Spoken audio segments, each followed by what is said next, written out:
Yeah, and now it's a good time to plan for those wanting to come in September 2026. The government overshot after coming out of COVID. So the right students who come to Canada now will have more jobs down the line. We are not just here for our benefits, but we are here to contribute as well. And that's what Canada wants. How is JIBC different than other traditional universities?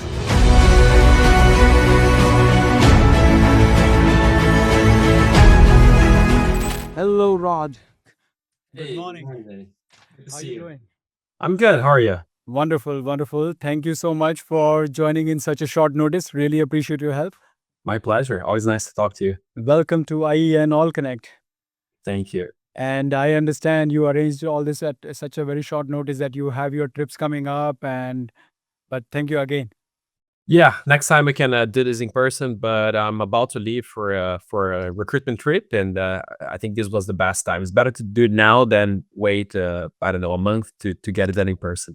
Exactly, exactly. Because we want to get this out to people. Students see this, parents see this, and they feel they get to know at least about this GIBC and the program, so that rather than waiting for another 3 months. Yeah, and now it's a good time to plan for September. Those wanting to come in September 2026 or January 2027. It's really now is the best time to plan and start taking actions, and then plan for your relocation to life in a new country. That's not something easy. Absolutely, I can attest to that, because even from admission takes time. Then they have to prepare for study permit applications, then visa approvals. Everything is taking time as well. It's not just very fast paced as it used to be. Yeah. So we really need to get this to this. Thank you so much again. And Rod, okay, please, if you want to introduce yourself, so what do you do at JIBC so that our viewers get to know? For sure. So my name is Rod Torrezan. I am the manager of international recruitment and partnerships at the Justice Institute of British Columbia. I work for the Office of International Affairs. I've been there for about a little over 6 years now.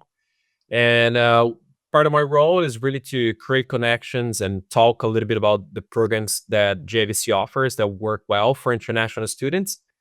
When I say work well, thinking primarily on immigration.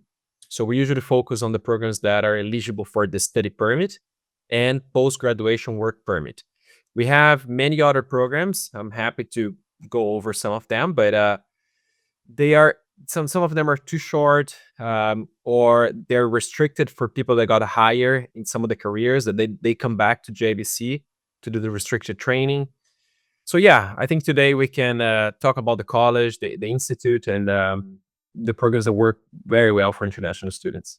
Wonderful, wonderful. Yes, no, that's the real focus. And of course, we will, as we go along, we will have other sessions about domestic students, what we can offer them, and even international students, those short-term programs later on.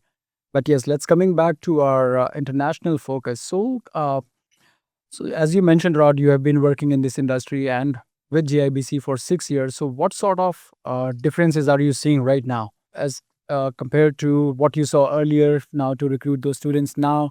Yeah, that's a good question. I've been working with public post-secondary institutions for about 10 years.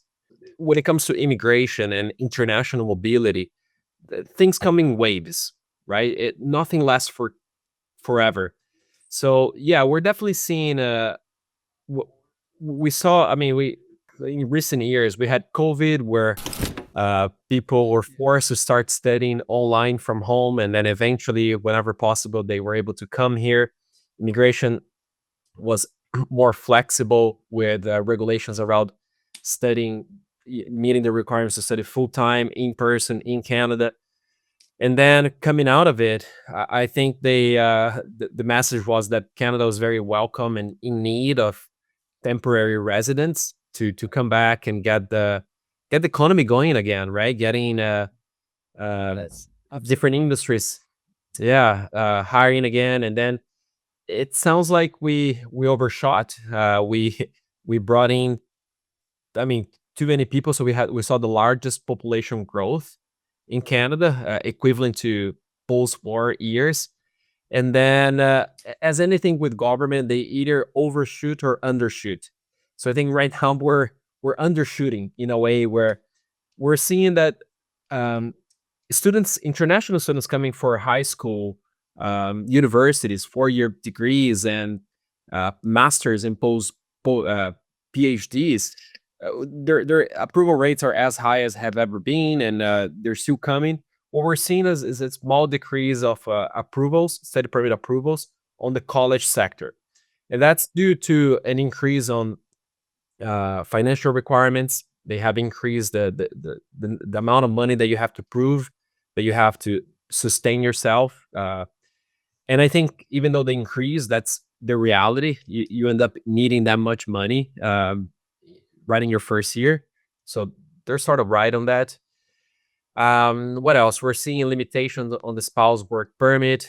So yeah, there is I think immigration, they're trying to send a message that they're looking for students that are ready to come. They're coming from a program that is aligned with their previous academics, is aligned with their previous work history, and someone that have as a primary intention to come here, get a good education, and ideally work on something somewhat related to the field of studies. Right, right. No, Rod, very well said. Three things you mentioned, I can, see that earlier, as you mentioned, that, government overshot after coming out of COVID. Now, Canada was welcoming everybody come because they wanted students, they wanted people to join their labor force because economy was slowed down due to COVID, and that was throughout the world, not just Canada. Now then when they overshot, they welcomed all the students, I would say, and the workers come to Canada again, and they were not prepared for the problems that were coming along with that. Having said that, it does not mean Canada is not welcoming students now or anyone now. It's only the good quality students their focus is on, ensuring that even those students are successful in Canada, not financially, they have chosen the right program, and it's not just, some general studies diplomas or business programs. They want students who are actually in the right value programs that, they are coming to. They just want to make. Yeah. What do you think? Yeah, exactly. Taking a step back, when you look at, we talked about the largest population growth equivalent to post-war periods, when people were actually coming back from overseas deployment, but also having babies as soon as they got here. Right. We're now seeing a population decrease, right? So Yes. in British Columbia, we're having I think if you take out immigration, there's more people dying than being born, and there's a negative population growth, which is not sustainable for any country if you think about long-term impactments, retirement. So eventually, I think we'll see the numbers going up again. Right. In terms of now, when we look at in terms of volume, countries that were in the top 3 as the main source, or the main where the most international students are coming into Canada, they remain at the top. The only issues that we're seeing a higher approval, higher visa refusal, but even with the higher refusal, they're still at the top.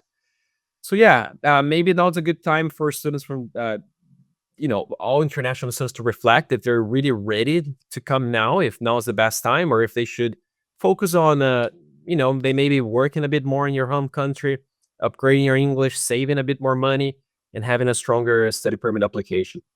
Absolutely, and very well said again. We have seen these trends, not just last 4 years, but it has been like centuries. When people migrate, things change, policies change. But again, there is never a better or worse time. There is always the right time to do your application. And again, I think even with the limitations, as you mentioned, Rod, this is the right time to come in because Canada or any other country still need younger population. And these international students definitely play a key role because once they are here, and especially now when there are less students coming to Canada, 2 years down the line, 4 years down the line, they will have more opportunities because there will be less competition among those international students for trying to get one job, right? So as Yeah. we saw overshot. That was not good for economy. That was not good for those students. That's why the word went out there. Oh, less jobs. There are no jobs in Canada. But this is what Canada is correcting right now. So the right students who come to Canada now will have more jobs down the line because there will be less competition. Less students are coming right now. You agree with me on that, Rod? Yeah, I think it makes sense. We're seeing the rents are coming down. They have come down year over year.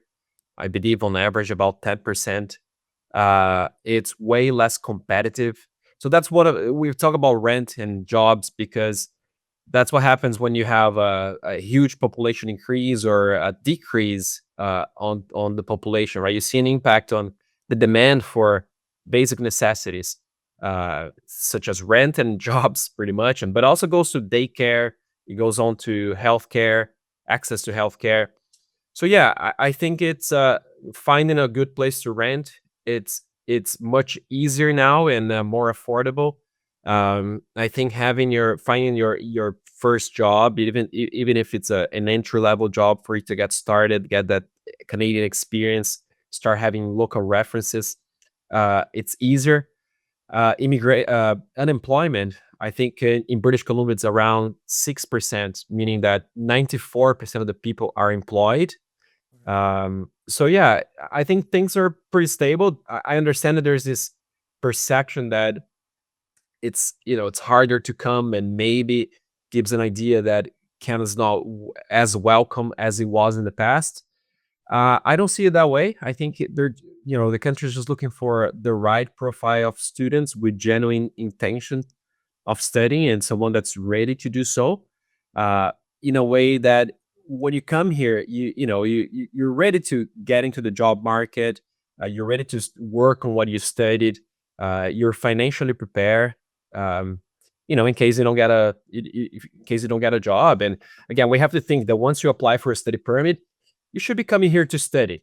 The country gives you the right to work part time during your studies, plus full time during academic breaks, and schools like JIBC make students eligible for a post graduation work permit up to 3 years. So those are the times that you can work. But as you know, the first years, if you came to study, you should be ready to do that. Absolutely. And that's again, and very well said again. See, when I came to Canada in 2007, that was the similar trend at the time as well. It was not that Canada opened up it for everyone. It was really tough to get in, but it was really opportunistic for everyone, whoever was here, to find the right jobs. Even 2008, my journey, 2008 was a recession year throughout globally, but I was still able to find the job. And there were only, I remember, only four students, uh, international students, applied for that job where I was going for my job. So yes, so Canada is, kind of making it livable, and so that they can study here well, they have access to nice healthcare, and these are the things that all those students look for, to begin with, because student is a pathway to their ultimate goal, which they try to get, like, their permanent residency through study permit, work permit, permanent residence. Some do go back as well, and Canada is okay with both ways. Some students find better employability back home also.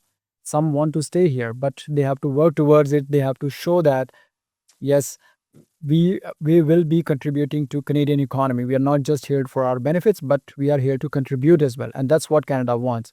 It's like both way street, two-way street for everyone.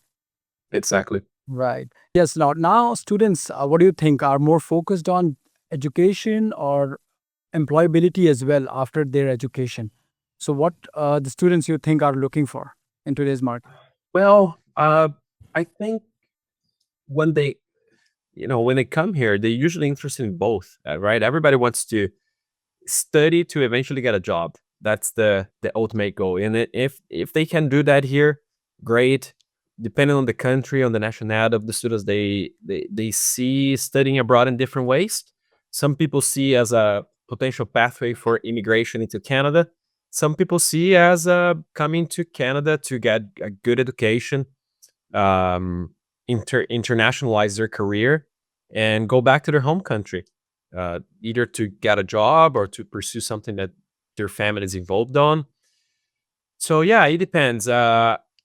The way immigration is set up, well, for the longest time, Canada was promoting a program from temporary resident to permanent resident, right? From TR to PR, Right. which pretty much means you come as a student or a temporary worker, and then eventually you find your way to becoming a permanent resident. Then after 2 years as a permanent resident, you can apply to become a citizen. So that's still there, and I think there will always be a group of people that will want to do that. This is what I did. That's how I came to Canada as a student, then a worker, permanent resident, and became Canadian citizen. So yeah, it's still doable. All the programs are out there. I think there's a perception now that's harder when you compare it to the previous 2 years, I guess, post pandemic. But it's better to think as we're going back to what it used to be, right? So we're going back to the old way of doing business. Right, right, right. No, thank you. And now let's talk about JIBC, Justice Institute of British Columbia. So anyone, hearing about JIBC for the very first time, what would you, say that, how is JIBC different than other traditional universities? Yeah, we're different in the way of our mandate. Our mandate is to offer programs related to justice and public safety. So we're a public institute in the Metro Vancouver area. You can see behind me our New Westminster campus. New Westminster is just 30 minutes outside of Vancouver. Is accessible by the SkyTrain. So in 30 minutes by public transportation, you're there. Just across the bridge from Surrey, and very well connected, right? So the Metro Vancouver, you go from one city to the other. It feels like you're crossing a street. You don't even realize. So our mandate is, again, focusing on programs related to justice and public safety. So we offer programs related to law enforcement, aka policing, paramedicine, emergency medicine, emergency management, and firefighting, right? So as I was mentioning, not all of them work for international students, at least for those coming from abroad, coming from outside, from different country and applying for the study permit. But I can talk about the 5 that work. So the 5 programs that we have are related to law enforcement studies, so the applied side of the law, and then paramedicine. Okay, it's a 1-year certificate in paramedicine. Just to briefly mention, when I say policing, so the law enforcement studies program, a Canadian student, they usually would come, take the program with us, and get qualified to apply for jobs with different policing law enforcement agencies. This could be municipal police, transit police, border service agents, corrections, sheriffs, intelligence officers, and you name it. There are different agencies, right? And even when you talk about city police, municipal police, there are different cities like Vancouver, Burnaby, Surrey, New Westminster, Richmond, Victoria. They all get trained at the New Westminster at JIBC. So once they get hired, so they'll come with us, take the program, get qualified to apply for the job of becoming a police officer, as any other career. Once they go through the screening process, the hiring, they come back to us in uniform, already getting paid to do the police academy. Okay, that one is restricted. It's only for those that got hired. Yeah. So what are the steps to do that? Will be starting from the diploma. We also have the firefighting programs. That one also don't work quite well for international students, just because the programs are the theoretical courses are all online, so there are too many online courses, which create some issues with the PGWP. But again, most of the firefighters in BC were trained at JIBC. Same for the paramedics. Now, the paramedics, it's an area of program that's open for international students. We're actually open right now for September 2026. Okay. So maybe I can talk a little bit about this program to start. Absolutely. Let's go ahead. Yeah, do that. Yeah. Okay.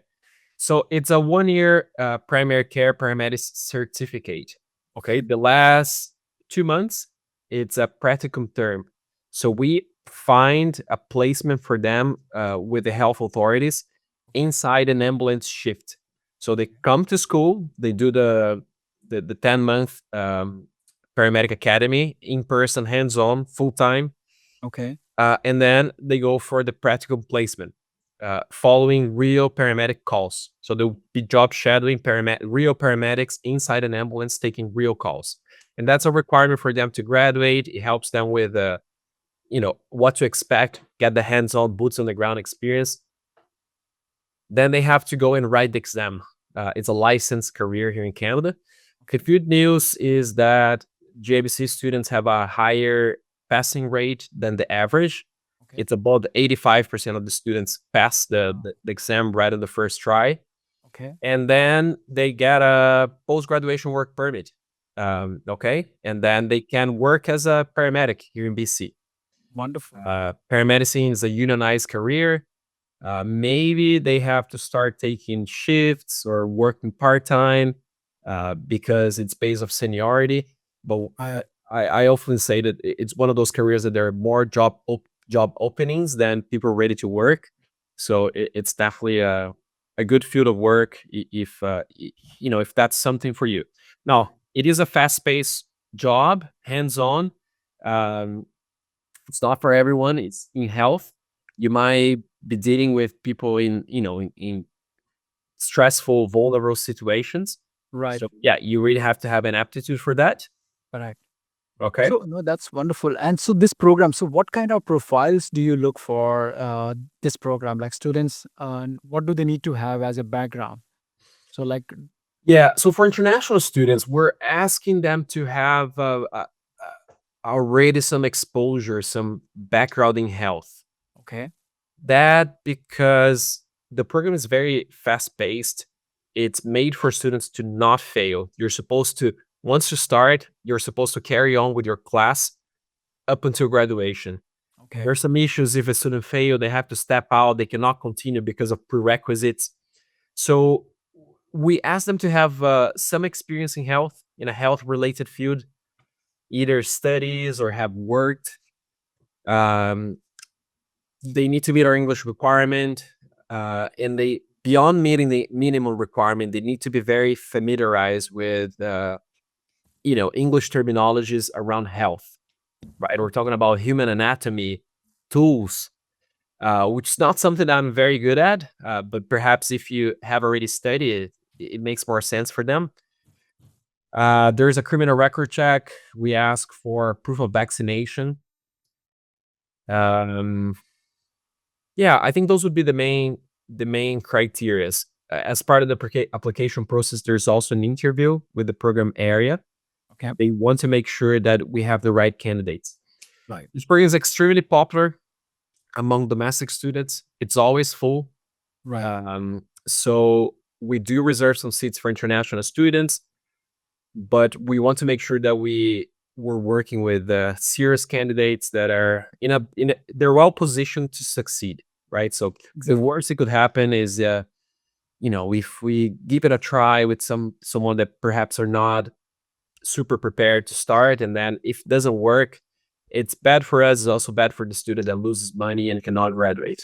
Absolutely. Yeah, no, you definitely JIBC ensures that you filter in the right students. It's better for the students also and for JIBC as well that students get successful, not just coming here for studying, but and not eventually not able to get out if successfully. So setting up the right stage for the students to pass, Yeah, get exactly. successful in their career. Okay. And I should probably add that there is a prerequisite course. It's called emergency medical responder. Okay. It's a 5 weeks, so a month and a week course in person at JIBC. Mhm. That if they are in Canada, if it's someone, an international student or a temporary worker already here, they have to take it with us. Okay. I'm sorry. And if they are abroad, we will probably ask them to take, to prove that they have taken something equivalent to that. Right.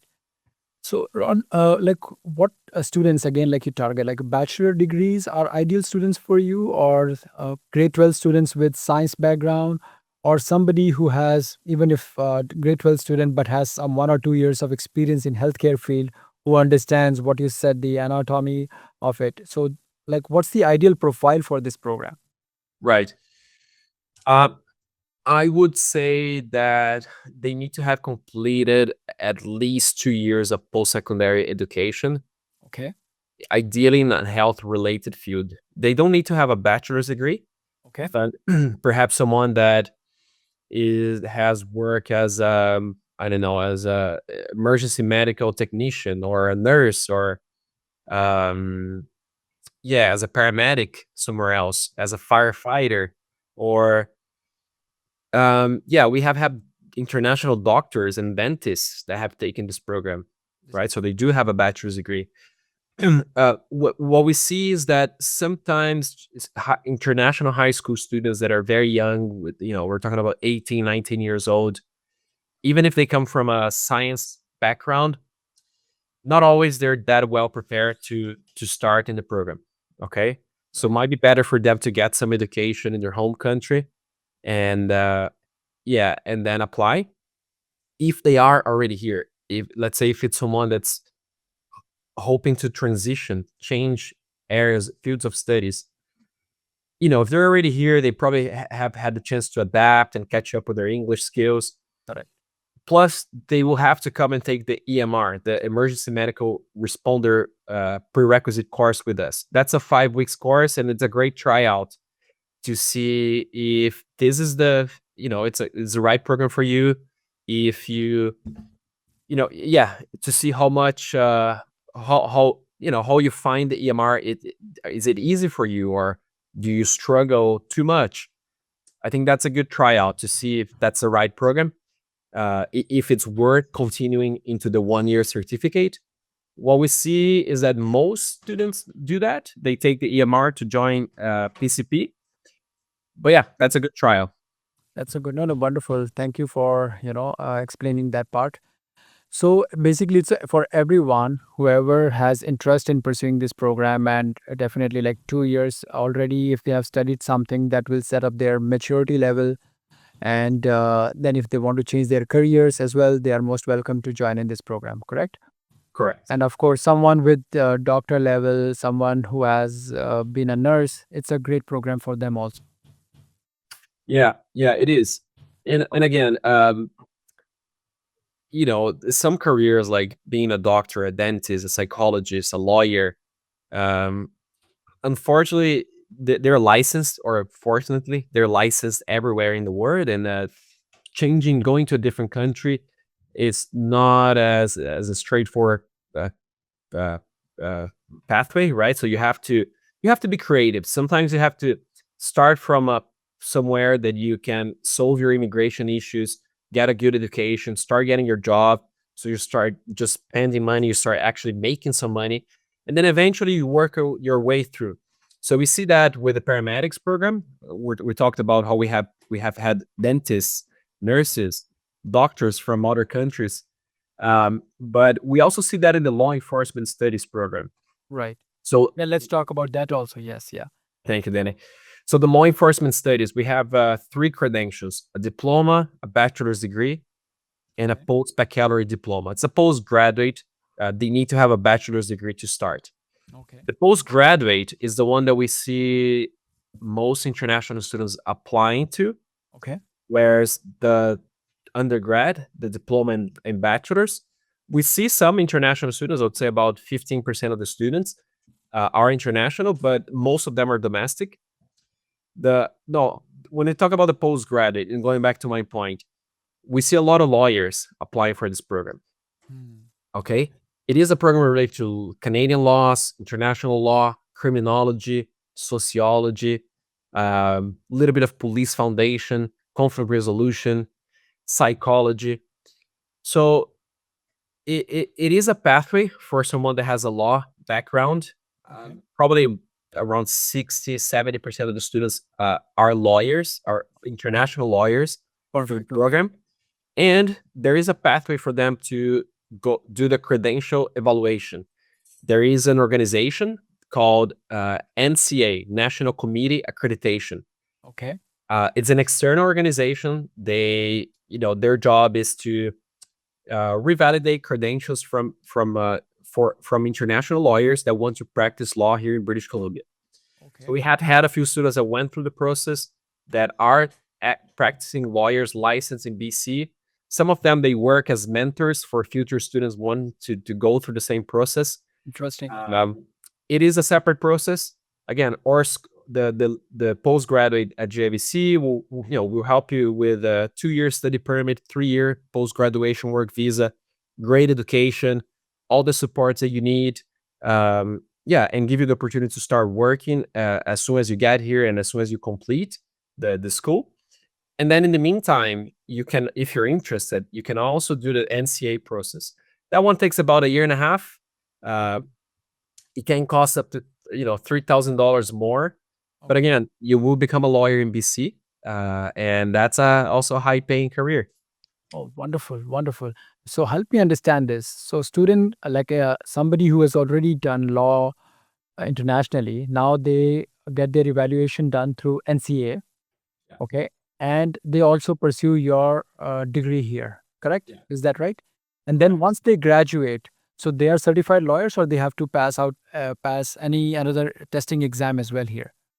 Yeah, right. So let me try to go explain the the process of becoming a lawyer in Okay. BC for someone that has already completed a law degree abroad. Okay. So the first step will be to apply with NCA. You create a file and then you send your transcripts to them from your law school. Mhm. They will look at your courses. Some countries they follow the common law system similar to Canada, to the UK.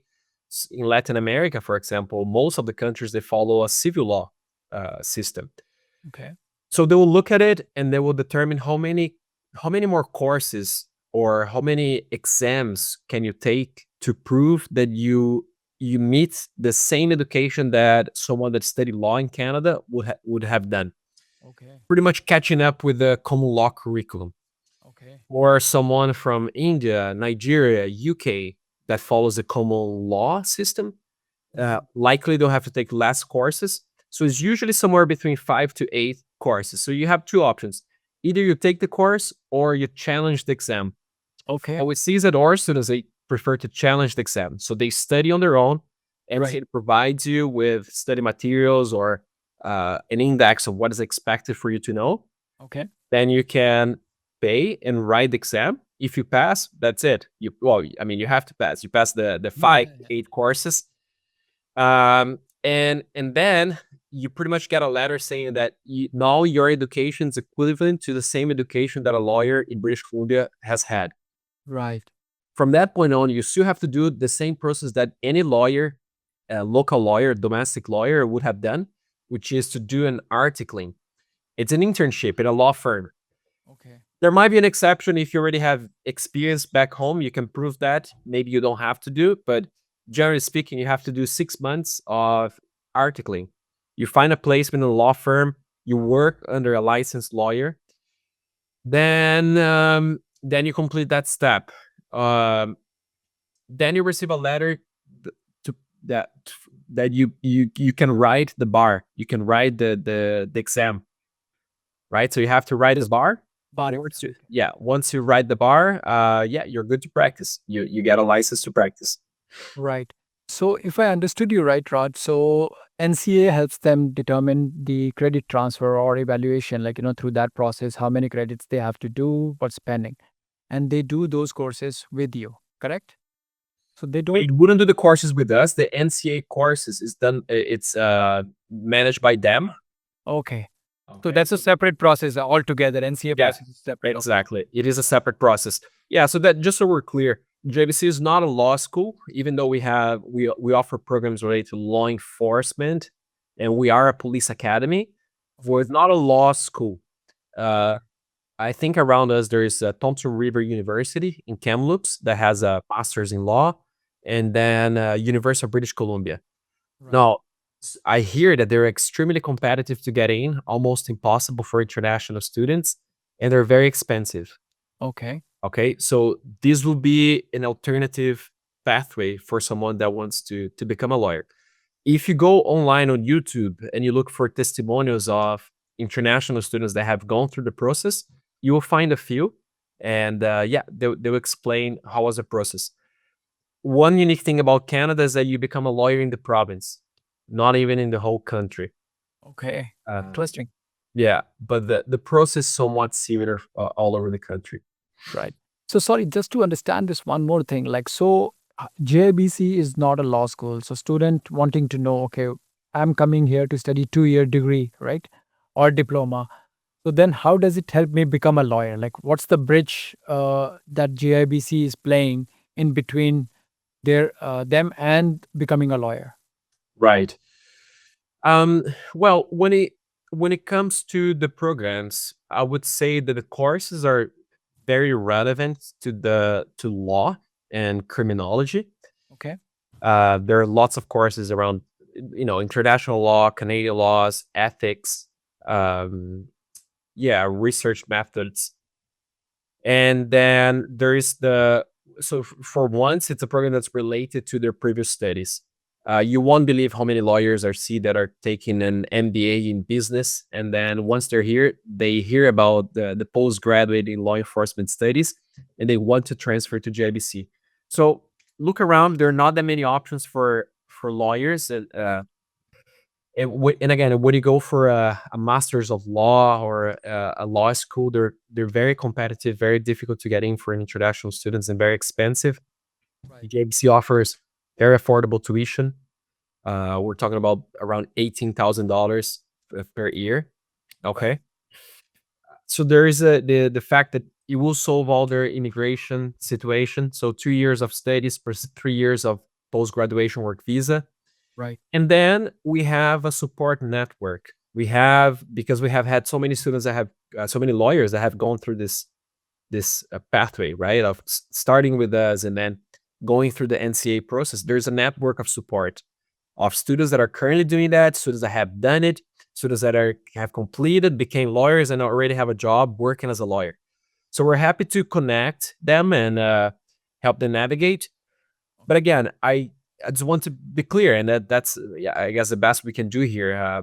Where there is no, it's not like you sign up for JIBC, you pay, and you become a lawyer.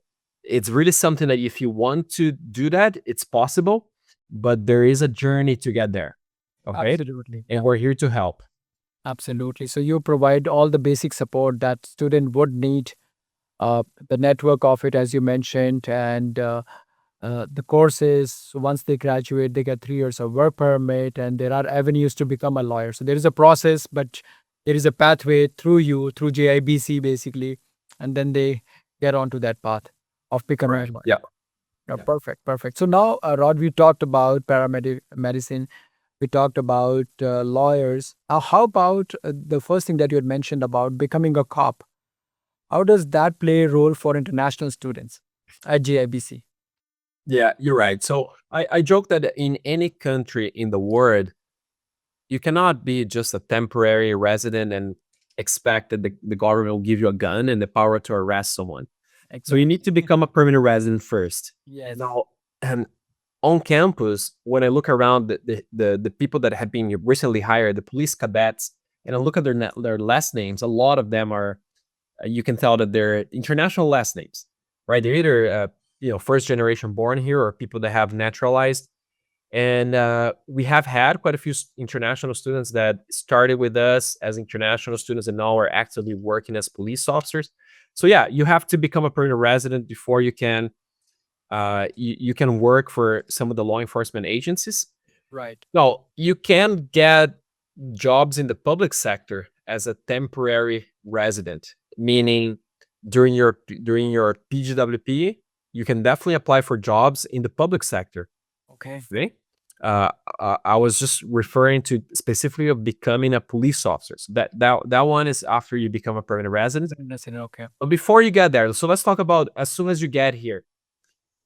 For students in the law enforcement studies program, we also let them take one of our courses called Basic Security Training.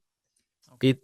It's a 1 month online certificate, okay, that it will give them a security license to get jobs in British Columbia that require a security license. So Right. this would be loss prevention officers, airport screening officers.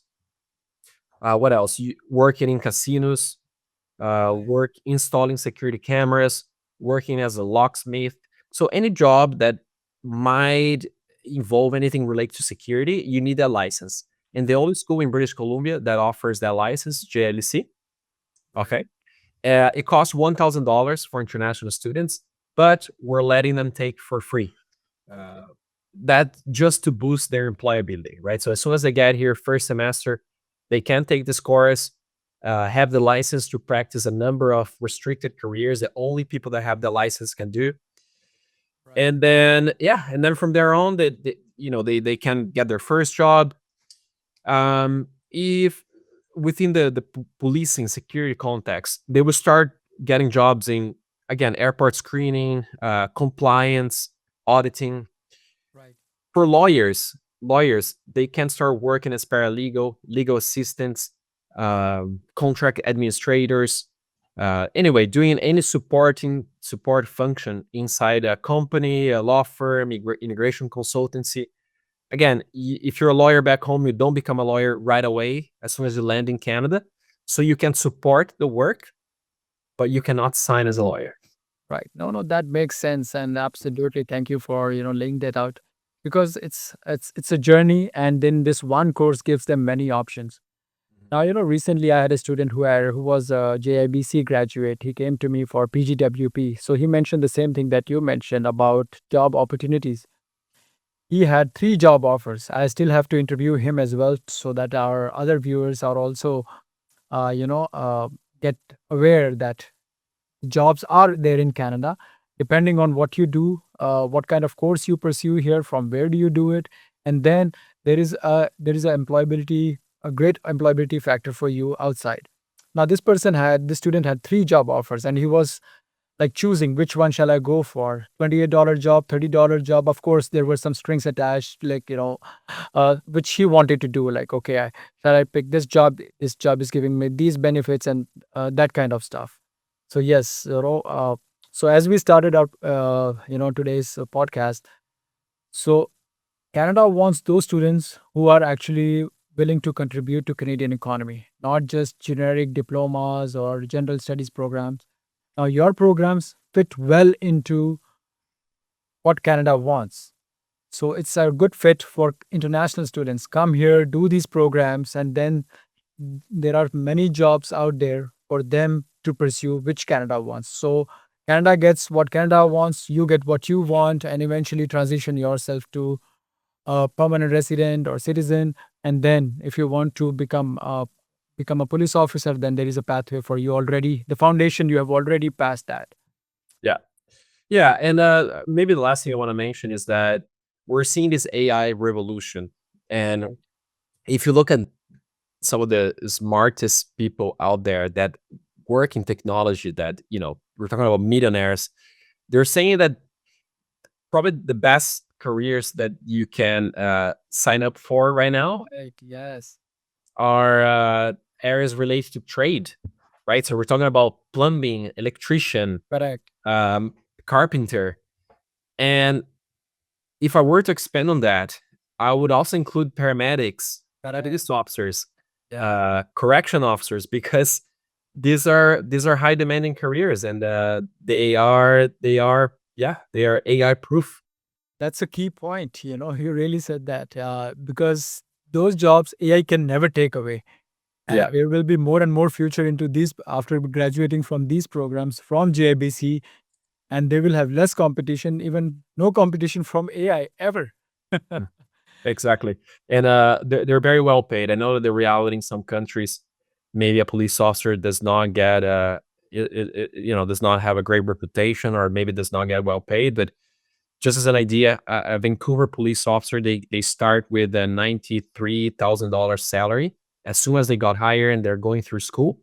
And by the 4th year, they're making close to 130,000 Canadian dollars per year, plus overtime, plus a few benefits. So these are very well-paying careers, and it's very, very sought after. Wonderful, wonderful. Thank you so much, Rod, for giving us the insight for international students, what is available at JIBC. This is what we need our viewers to know. A lot of opportunities. AI cannot replace these jobs, and there is a place, Justice Institute of British Columbia, as Rod mentioned. So come to these programs, make your better future. Thank you. Thank you, Rod. Thank you for your valuable insight and taking again, time to come and join us at such a short notice. We really appreciate you. And this was our first session, and we will connect again for other informative sessions. And I will visit you as well to show our viewers about the hands-on experience that is available at JIBC. It's not just theory learning, it's practical hands-on. When I visited there, it was really an eye-opening visit, wherein actually you get trained to become either paramedics, law enforcement officer, lawyer. So everything you will get properly trained at JIBC. Awesome. Thank you so much, Rod, for again joining us today. Thank you, Danny. Have a good day. Thanks. You too. Bye-bye.